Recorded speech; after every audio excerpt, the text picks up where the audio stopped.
Halo teman-teman semuanya, perkenalkan saya Sri Rahulina Tarigan. Saya adalah peserta Latsar CPNS golongan 2 BPSDM Provinsi Sumatera Utara tahun 2022.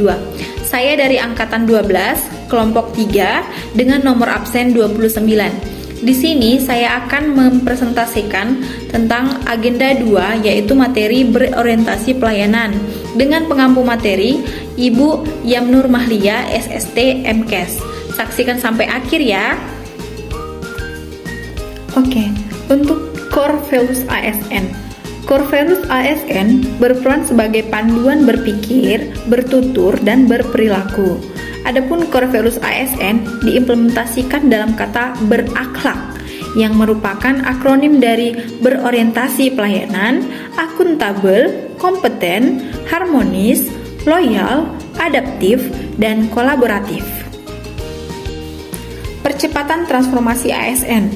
Salah satu cara percepatan transformasi ASN yang telah dilakukan adalah dengan diluncurkannya Core Values ASN berakhlak dan Employer Branding ASN, yaitu Bangga Melayani Bangsa, oleh Presiden pada tanggal 27 Juli 2021. Adapun Core Values ASN berakhlak antara lain yang pertama adalah berorientasi pelayanan, yaitu berkomitmen memberikan pelayanan prima demi kepuasan masyarakat. Yang kedua, akuntabel. Akuntabel adalah bertanggung jawab atas kepercayaan yang diberikan. Yang ketiga, kompeten, terus belajar dan mengembangkan kapabilitas. Yang keempat yaitu harmonis. Harmonis adalah saling peduli dan menghargai perbedaan. Yang kelima yaitu adaptif. Adaptif ini adalah terus berinovasi dan antusias dalam menggerakkan serta menghadapi perubahan. Yang keenam adalah loyal, berdedikasi dan mengutamakan kepentingan bangsa dan negara. Yang ketujuh yaitu kolaboratif. Kolaboratif adalah membangun cara kerjasama yang sinergis. Selanjutnya yaitu fungsi dan tugas ASN berdasarkan Undang-Undang Dasar ASN Nomor 5 Tahun 2014. Yang pertama yaitu pelaksana kebijakan publik, di mana kita diharuskan untuk melaksanakan kebijakan publik yang dibuat oleh pejabat pembina kepegawaian sesuai dengan ketentuan peraturan perundang-undangan. Yang kedua, pelayanan publik. Kita diharuskan memberikan pelayanan publik yang profesional dan berkualitas. Nah, yang ketiga yaitu perekat dan pemersatu bangsa. Kita juga diharuskan mempererat persatuan dan kesatuan Republik Indonesia ini. Adapun 3 kode etik berorientasi pelayanan sebagai pedoman perilaku. Yang pertama yaitu memahami dan memenuhi kebutuhan masyarakat. Yang kedua, ramah, cekatan, solutif, dan dapat diandalkan. Dan yang ketiga, melakukan perbaikan tiada henti. Adapun konsep pelayanan publik yaitu kegiatan atau rangkaian dalam rangka pemenuhan kebutuhan pelayanan sesuai dengan peraturan perundang-undangan bagi setiap warga negara dan penduduk atas barang, jasa, dan atau pelayanan administratif yang disediakan oleh penyelenggara pelayanan publik.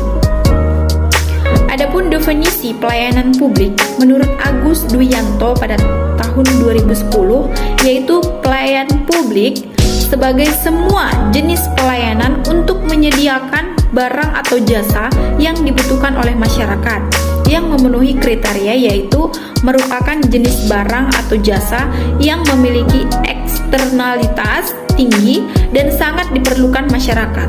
Nah, serta penyediaannya terkait dengan upaya mewujudkan tujuan bersama yang tercantum dalam konstitusi maupun dokumen perencanaan pemerintah, baik dalam rangka memenuhi hal dan kebutuhan dasar warga, mencapai tujuan strategis pemerintah, dan memenuhi komitmen dunia internasional.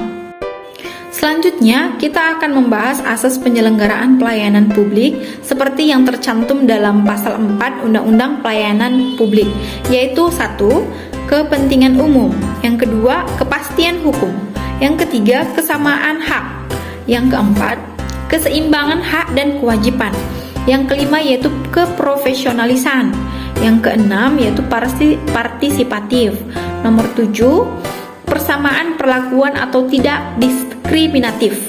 Yang ke-8 yaitu keterbukaan. Yang ke-9 akuntabilitas. Yang ke-10 fasilitas dan perlakuan bagi kelompok rentan. Yang ke-11, ketepatan waktu, dan yang terakhir yaitu kecepatan, kemudahan, dan keterjangkauan. Ada 3 unsur penting dalam pelayanan publik, khususnya dalam konteks ASN. Yang pertama yaitu ASN sebagai penyelenggara, yang kedua publik sebagai penerima layanan, dan yang ketiga yaitu kepuasan masyarakat atau pelanggan ataupun customer satisfaction. Nah, masyarakat dalam Undang-Undang Nomor 25 Tahun 2009 adalah seluruh pihak atau baik warga negara maupun penduduk sebagai perseorangan, kelompok maupun badan hukum yang berkedudukan sebagai penerima manfaat pelayanan publik, baik secara langsung maupun tidak langsung.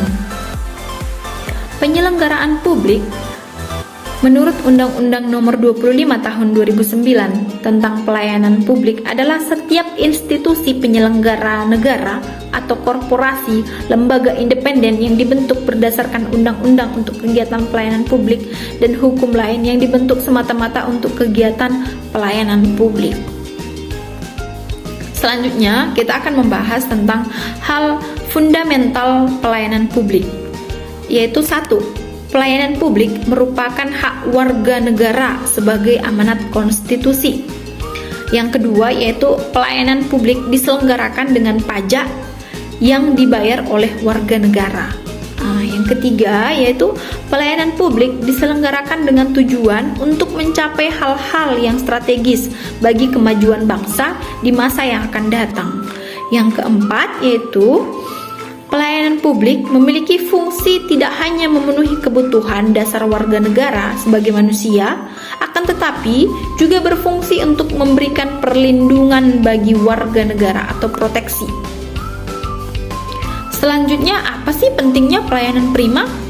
Perlu kita ketahui, pentingnya pelayanan prima yang pertama yaitu kepuasan pelanggan merupakan sarana untuk menghadapi kompetisi di masa yang akan datang.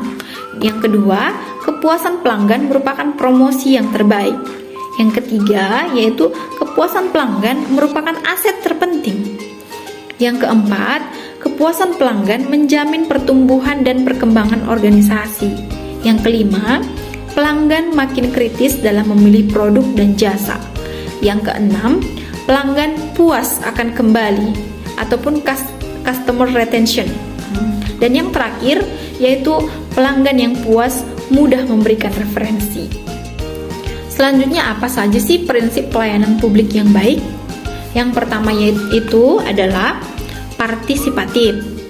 Partisipatif ini melibatkan masyarakat dalam merencanakan, melaksanakan, dan mengevaluasi hasilnya. Yang kedua yaitu transparan. Menyediakan akses bagi warga negara untuk mengetahui segala hal yang terkait dengan pelayanan publik yang diselenggarakan tersebut, seperti persyaratan, prosedur, biaya, dan sejenisnya. Yang ketiga, responsif. Responsif ini kita dituntut untuk mendengarkan dan memenuhi tuntutan warga negara. Yang keempat yaitu tidak diskriminatif. Kita juga tidak boleh membedakan antara satu warga dengan warga negara yang lain atas dasar perbedaan identitas,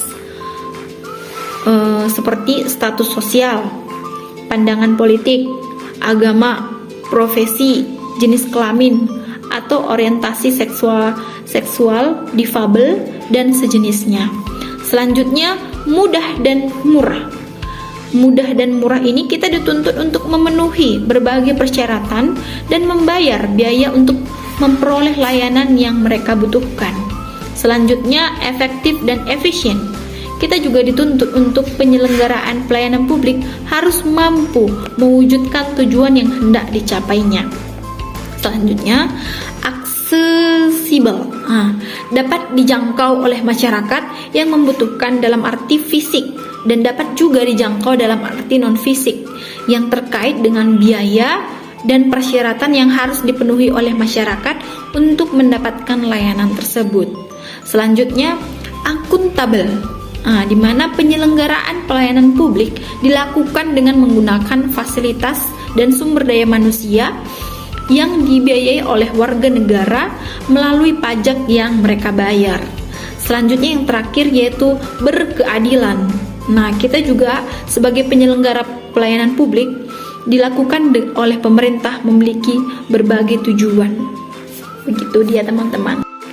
Adapun kepatuhan terhadap Undang-Undang Nomor 25 Tahun 2009 tentang pelayanan publik, yang pertama yaitu menerapkan standar pelayanan dan maklumat pelayanan. Yang kedua yaitu melaksanakan survei kepuasan masyarakat minimal 1 tahun sekali. Yang ketiga, pengelolaan pengaduan masyarakat. Nah, ini sangat perlu teman-teman. Yang keempat, menyediakan sarana dan prasarana pelayanan. Yang kelima yaitu pengembangan inovasi. Yang keenam yaitu replikasi best practice. Dan yang terakhir yaitu perbaikan berkelanjutan. Nah, untuk contoh perilaku pelayanan prima, contohnya itu seperti menyapa dan memberi salam. Yang kedua itu meramah dan senyum, cepat dan tepat waktu, mendengar dan sabar dan aktif, penampilan yang rapi, mengucapkan terima kasih, mengingat nama pelanggan, dan perlakukan pelanggan dengan baik, serta dan lain-lain. Itulah contoh perilaku pelayanan prima yang baik. Adapun keterlibatan masyarakat dalam pelayanan publik yaitu satu, penyusunan kebijakan. Masyarakat sangat dibutuhkan dalam penyusunan kebijakan ini. Nah, untuk yang nomor 2, penyusunan standar pelayanan dan maklumat pelayanan. Yang ketiga, pelaksanaan survei kepuasan masyarakat. Ini harus selalu dibuat, kepuasan masyarakat ini. Yang keempat yaitu penyampaian dan pengelolaan pengaduan pelayanan publik. Baiklah, dengan demikian saya ucapkan terima kasih buat teman-teman yang sudah menyaksikan video ini. Semoga video ini bermanfaat untuk kita semuanya. Saya ucapkan terima kasih.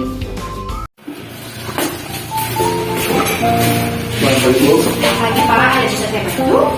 Saya mau ngurus dokumentasi pengiriman pulau. Boleh Pak, bisa saya ini yang kasih Pak.